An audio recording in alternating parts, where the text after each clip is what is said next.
The Salaries and Remuneration Commission has defended its plans to review salaries of state officials against the President's declaration to put the plans on hold. SRC had announced a salary increment for all senior government officials. In its defense, the Commission says the salary review process is still undergoing public participation as part of its implementation. The other thing is the President also asked for specific information. You remember he said there is an information he requires from the Commission.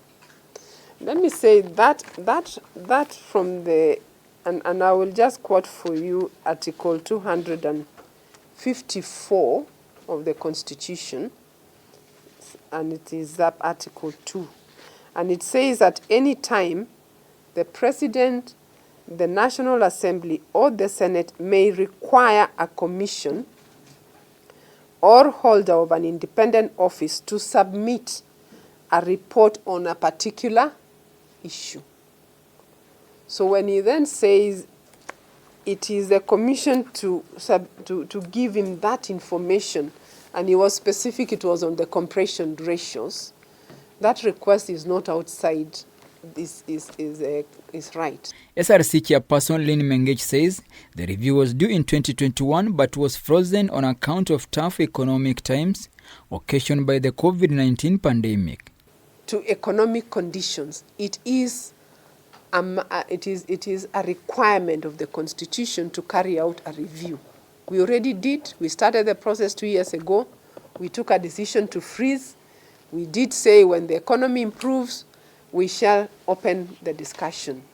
And therefore, it would not be fair to public officers to say we cannot review their pay, and yet we already froze for 2 years. The chairperson also refuted claims by a section of MCAs that the pay had been reduced.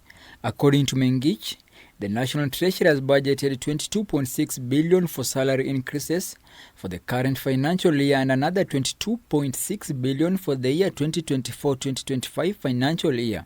Before they actually said, I want to be elected. So that's where we begin. That you began by taking a job knowing the pay. Then once you take a pay, remember for elected officers, it is a new contract. It is not a continuation. So you cannot say that there is something that I was owed that has been removed. Of the 22.6 billion for the current financial year, state officers will part with 574 million, teachers 9.1 billion, civil servants and county staff 6.78 billion, while other public officers will pocket 6.15 billion in salary increments.